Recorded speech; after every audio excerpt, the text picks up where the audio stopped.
दोस्तों, मैं फिर से हाजिर हूँ आप सभी के लिए एक ऐसी कहानी लेकर जो आपकी रूह कपा देगी। तो बिना देरी किए सब लोग अपने अपने हेडफोन्स लगाओ और चलो मेरे साथ एक डरावने सफर पर। यह कहानी हमसे शेयर की है चिराग जी ने। तो सबसे पहले चिराग जी, आपका बहुत बहुत धन्यवाद अपनी कहानी हमारे साथ शेयर करने के लिए।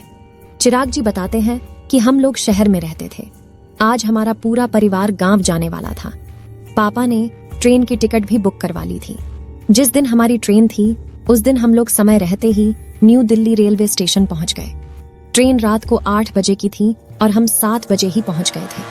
अभी स्टेशन पर काफी ज्यादा भीड़ भाड़ थी जो मेरे लिए थोड़ी परेशानी का कारण थी, क्योंकि मुझे ज्यादा भीड़ होने की वजह से बेचैनी होने लगती है।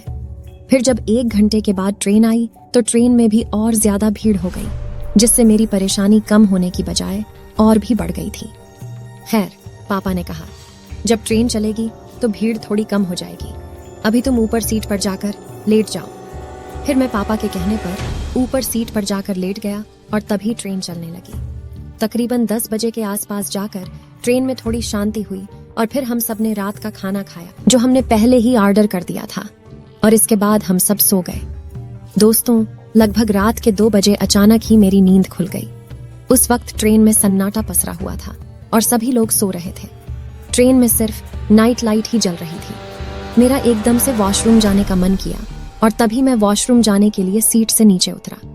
जब मैं वॉशरूम के पास पहुंचा तो देखा कि ट्रेन किसी स्टेशन पर रुकी हुई है। मेरा ट्रेन से उतरकर थोड़ा बाहर की हवा खाने का मन किया और मैं ट्रेन से नीचे उतर गया। उस स्टेशन पर काफी अंधेरा था, मगर काफी लोग चल फिर रहे थे। बाहर हवा भी काफी अच्छी चल रही थी और मैं भी वहीं स्टेशन पर टहलने लगा। इसी बीच मेरी नजर एक लड़की पर पड़ी जो मेरी तरफ ही देखे जा रही थी। पहले तो मैंने उसकी तरफ ध्यान नहीं दिया, मगर फिर वो मेरे पीछे पीछे आने लगी। मुझे ऐसा लगा कि शायद वो मुझसे बातचीत करना चाहती है या शायद वो मुझसे दोस्ती करना चाहती है, मगर उससे बात करने की मेरी हिम्मत नहीं हो पा रही थी। फिर वो लड़की ही मुझे आवाज देते हुए बोली, सुनो जरा। मैं तुरंत ही रुका और उसकी ओर देखते हुए बोला, जी आप भी इसी ट्रेन से जा रही हो क्या? इस पर वो बोली, हाँ मुझे बस इसी स्टेशन तक सफर करना था, मगर रात होने के कारण मुझे अकेले थोड़ा डर लग रहा है। क्या आप मुझे स्टेशन के बाहर तक छोड़ देंगे? इस पर मैंने बोला, हाँ क्यों नहीं। मगर मुझे भी उस स्टेशन पर थोड़ा डर लग रहा था, मगर वहां घूम रहे लोगों को देखकर मुझे लगा कि ट्रेन यहां देर तक रुकेगी। इतने में मैं इस लड़की को स्टेशन के बाहर छोड़कर वापस चला आऊंगा और क्या पता उस लड़की से मेरी दोस्ती भी हो जाए। मैं और वो अनजान लड़की स्टेशन से बाहर की ओर जाने लगे। हम दोनों स्टेशन से बाहर जा ही रहे थे कि उस लड़की ने मेरे कंधे पर अपना एक हाथ रख दिया। मुझे कुछ समझ नहीं आ रहा था कि मैं अब कैसे रिएक्ट करूं। दोस्तों, वो रात काफी काली थी। चलते चलते जब मैंने उस लड़की के चेहरे की ओर देखा तो मेरे पांव एकदम से कपकपाने लगे, क्योंकि उसका चेहरा खून से सना हुआ था।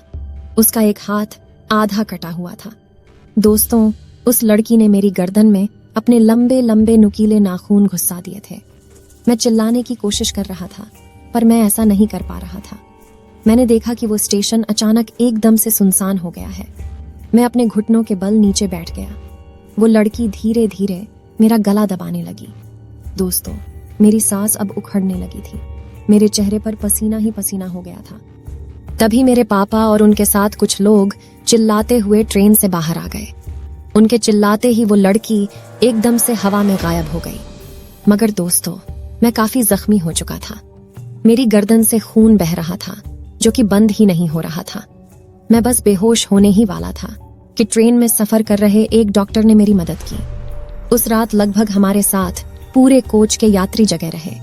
जब हम उतरे तो सबसे पहले मुझे अस्पताल ले जाया गया, क्योंकि मेरी तबीयत काफी बिगड़ गई थी। अस्पताल में मुझे लगभग 1 हफ्ता रहना पड़ा। खैर, मैं उस दिन बच गया, मगर इस खौफनाक हादसे के बाद अब मैं ट्रेन में सफर करने से भी कतराता हूँ। तो दोस्तों, ये थी चिराग की कहानी।